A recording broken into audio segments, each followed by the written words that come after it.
everybody, you're watching Cole the Cornstar. So today we have a bit of a unique video. The past few months we've been working on all kinds of equipment, getting things ready, but if you haven't been watching every video, you probably don't know what's going on. And for you guys that don't know, I am DC, or you can call me Daddy Cornstar, and I am out here every day with the boys and stuff, and I still don't know what's going on. So today Dad and I are going to take the opportunity to go around all of our equipment on the farm, and we're going to talk about what we've done to it, what we need to do to it to get it ready for spring. And we're also going to talk about field conditions. So sit back, relax, and enjoy the little equipment tour and a little up to speed of what's going on. All right, Dad, what needs to happen before we can get out in the fields? Snow needs to melt off, which then our frost needs to melt. Then we need to visit the link in the description to get 15% off Pit Vipers. Ooh, that was a subtle plug, wasn't it? But seriously, guys, if you want to get 15% off, order through the link in the description, automatically applied. Then when everything dries off and melts off, like right now, the dirt's really, it's wet, muggy, it's really cold. We kind of like to wait for that 55 degrees. So what happens if it's too cold? When you plant your corn seed, it might start to put a little sprout on it, like it's starting to grow. It hits that cold dirt, it shrivels back up, and you can really have a bad stand. So when does the ground usually get that 55 degrees? A lot of times it's probably for here. A lot of times it seems like when we try it, it's around that April 20th mark, but a lot of that just depends on the temperatures. So we're gonna be planting around April 20th, right? Yeah, last year we did a little different. We went out and started planting in our corn stalks first, what was gonna be corn on corn. That was a big mistake. We should have gone to our bean ground first. That was beans last year. Why? Because bean ground has more dirt showing. The ground usually warms up quicker than where you got a whole bunch of white corn stalks. So that means we have a more uniform corn stand, which means what? Better yields. It's like even studying this. And you know, sometimes what works really good last year, you think you got the system figured out. This year, weather, temperature, everything can be totally different.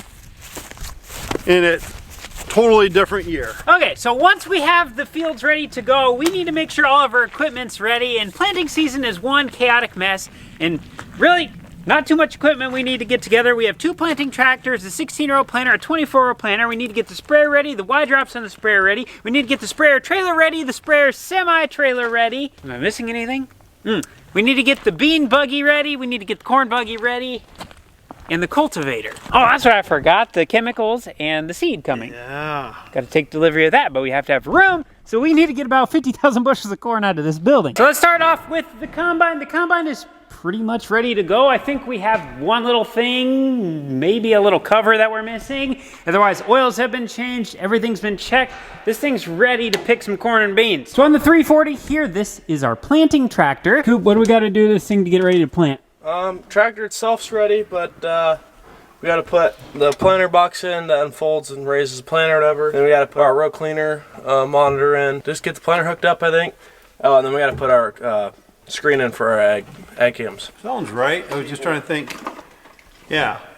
We do have a really big surprise for this tractor coming, but unfortunately, I don't think it's going to be ready before planting season, but we'll definitely have it for harvest. And then when it comes to the 2745, the one with the snapped axle, we have the axle on the way, so here in the next probably 2 weeks, we should be getting this back together. I put a little... Oh, Dad, you're not supposed to use a paper towel. That's like using sandpaper. Oh, but the other day I put a little wax on this, and that other day, I think it was a couple weeks ago, I put a little spot there. I was just going to see what it looks like difference. Yeah, it's quite the difference. We need a new decal. Ooh. Yeah. This tractor's not really dire to us in the springtime. Cooper uses it for his hay baling business, so that's basically where all the hours get put on. You want to start with your baby? My little John Deere? Yeah. This John Deere tractor right here, it's a model number 4840. It's a 185 horse tractor, somewhere around there, 180. This tractor here is what I use when I'm out planting, so I'll be pulling a 16-row planter with this. This is kind of my little baby. What do you got to do before it's ready? Right now we need to get corn out of the big machine shed, so we're using 2 little grain carts to run over to our big hopper bottom. We need to get this done in here so I can get it home. I want to get it all washed up. It's driving me crazy. and then we are gonna wax it. Yeah, geez, look at all that dirt. That's ridiculous. How's the maintenance on this? Do we need to change oils or anything? We didn't run it too many days planting, and then we didn't run it during harvest, so we might be able to wait yet on changing oil, but I do need to look at the hour book at home. And then inside the cab here, we don't really have a whole lot. It just really needs cleaned, and then we need to get the ag leader monitors in here. We already have all the control switches and stuff, and the planter box is already in here. So basically, slap a monitor on here, and then we need to get the ag leader steering system on this. I think it's ready to go. Who knows? Oh, we need to get the ceiling liner back in here. Yep, we re-glued that. This is the white 6180. I think everything's pretty well ready. I know Bill from Ag Leader, there was a certain wire that Cooper took off last year that had rubbed.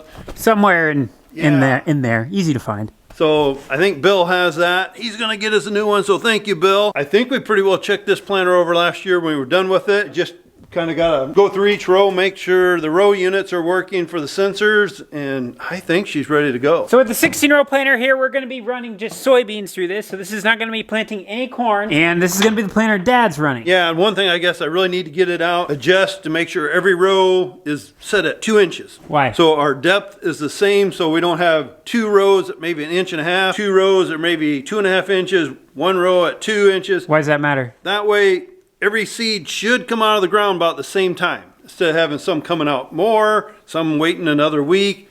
That way they mature hopefully at the same time. What about the Oliver? Are we gonna use that? The old Oliver tractor here, this is the old king of the farm here. First tractor we bought brand new, right? This is the first one my dad bought new. We'll probably just use it on some augers and stuff. After this year, after we get the new bin set up, it may not have to run an auger again, but I think it will be.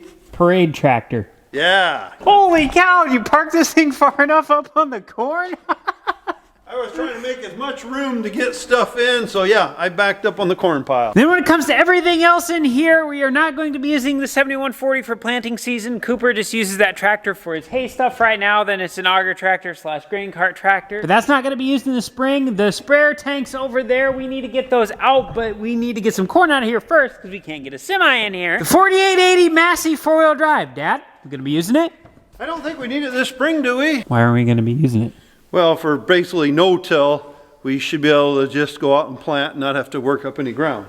What do you mean by no-till? We'll be going into standing corn stubble and planting our beans in there. And then on the bean ground, we'll be going in and planting our corn. And then something that's completely new to us on the farm this year, well, something we haven't used on the farm in probably 50 years, is this unit right here. This is a cultivator. Since we had 110-mile-an-hour winds last summer, we had a lot of corn knocked over on the ground. So that means inherently we're gonna have a lot of volunteer corn in our corn-on-corn situation. So that's where this is gonna come in. These run between the rows, and it's essentially just gonna work the ground a little bit and kind of chop that volunteer corn up. I hope so. Should work good. You're gonna run this thing because you're the only one with any experience. I wouldn't mind. It was fun. I enjoyed it. Something we ran a lot when I was little, young man. Is this ready? I think so, except for one row unit. I think we got to just check just a little bit. Pretty much everything here in the big machine shed has been covered. Oh, nitrogen bar. We are not going to be using this anymore because we bought Y drops for the sprayer. So if anybody's looking for a 15-row Coulter nitrogen bar, she's for sale. It's a really nice machine, really is. If anyone's interested, shoot me an offer through my email. It's at the bottom of the description. Something fair, we'll be lenient. If we're not using it, it's better to let somebody else get good use out of it and then just have it sitting here. Dad, it's March and we still have corn in here. What's going on? It's just been hard lately to move any corn. Now we're getting muddy roads. Hopefully pretty soon we can get this thing empty. And then once we get it empty, we hopefully don't have to put any more corn in here unless the yields are really, really big, which would be okay with me. How many bushels we got left in here? I think there's roughly 40,000 bushels roughly left in here yet to haul out. So one question that we get a lot is, why don't we use our own semis and semi-trailers to haul our grain? And it basically comes down to, if we're hauling our grain, that means we're in a semi all day and we're in line all day, so it's really hard to get stuff done in the shop when we're stuck in a semi. So in the case of us, it actually works really well to hire Ronnie to come in. It provides Ronnie with a job and it allows us to work in the shop, get things done. So really, it's kind of a win-win situation all the way around. Plus, this semi-trailer is like a 1979 and I don't know if I'd want to have it on the road on 130-mile round trips. Okay, Dad, so we're over here in the $1 million bin site location. What do we need to do in order to get ready to build? Right now, we're waiting for some paperwork to get taken care of yet. Paperwork. Yeah, but you know, stuff we gotta do. Once we get the okay, we can start getting some material delivered, bin equipment. I think our big hopper is done. So then a lot of that stuff can get delivered to the farm. Do we need to have anyone come down and do any dirt work? Yeah, I know our bulldozer man, Ron, he is gonna meet with the bin guys here pretty soon, maybe in the next couple weeks. So he knows what he's gotta reshape once we get the okay. So get the prep ready for the ground here, and you know, time's coming away here quick. So hopefully here in the next month or so, we'll be starting construction. We actually have to bring in 3-phase electricity from like 8 telephone poles away.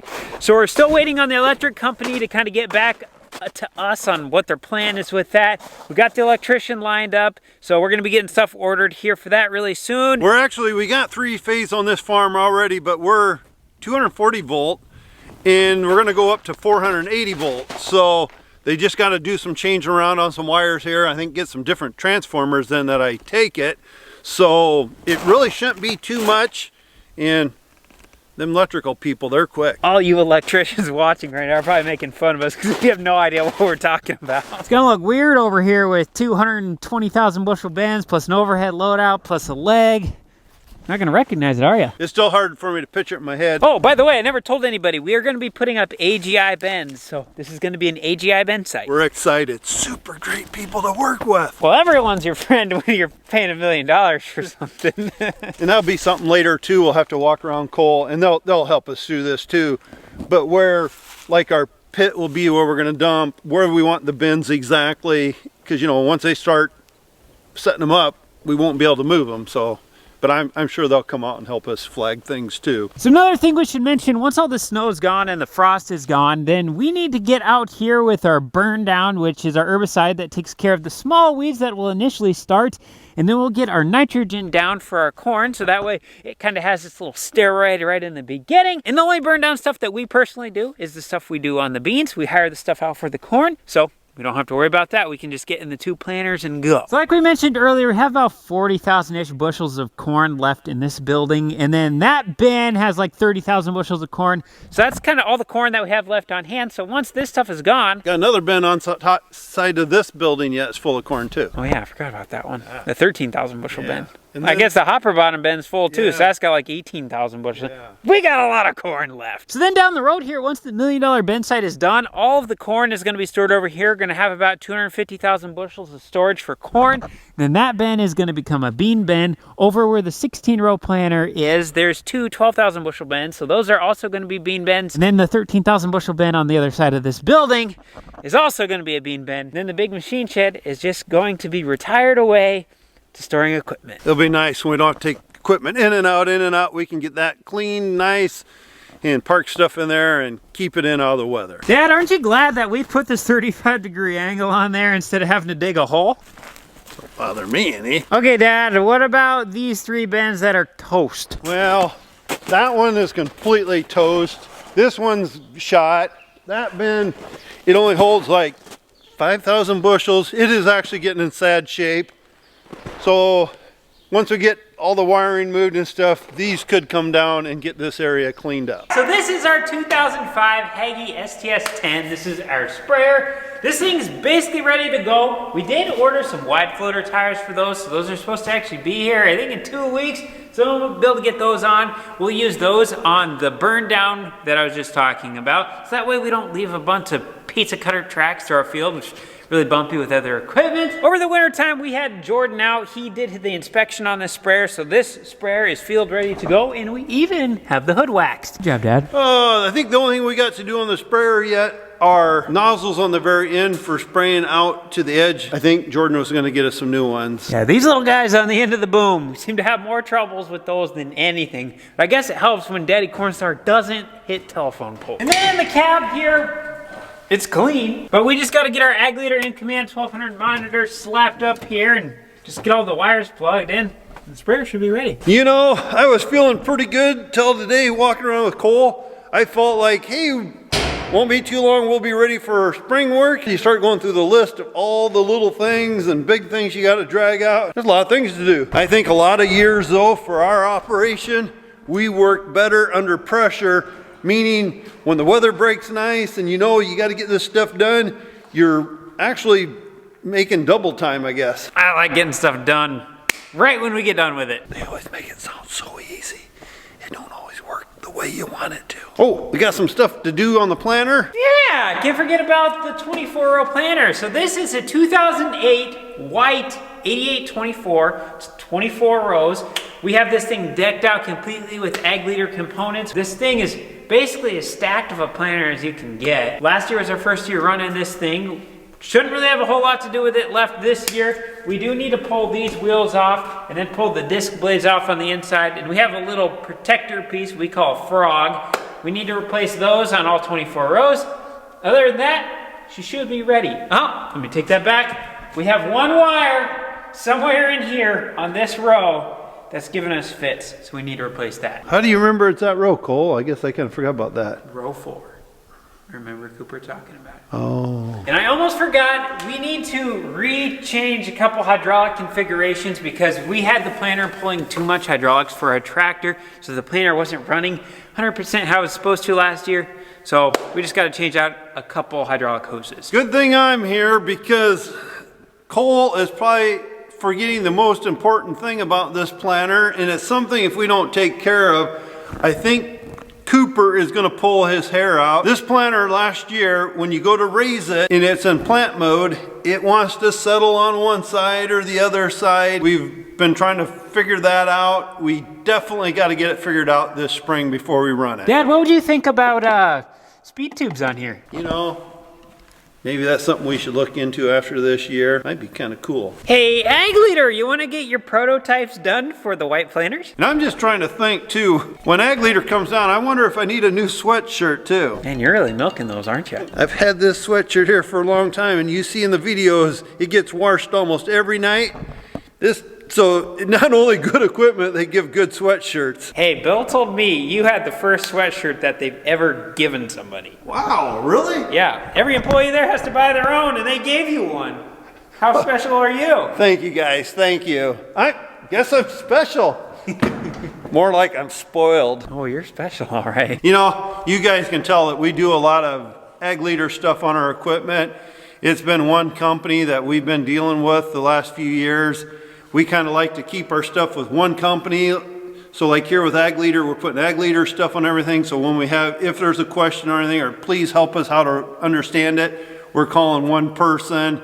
And I guess I'm really hooked on Ag Leader. That's basically where we're at though, isn't it? And get all this stuff done and we'll be ready to plant. Yeah. It's just, like I said, it's a lot of things more than a guy thinks. So as we can see, we are getting really close to getting ready for spring. We just have a few things we need to get lined up and get together, and before we know it, we're gonna be out there. But thanks for watching, guys. This is the end of the video. If you enjoyed, don't forget to hit the thumbs up button. We'll see you in the next one.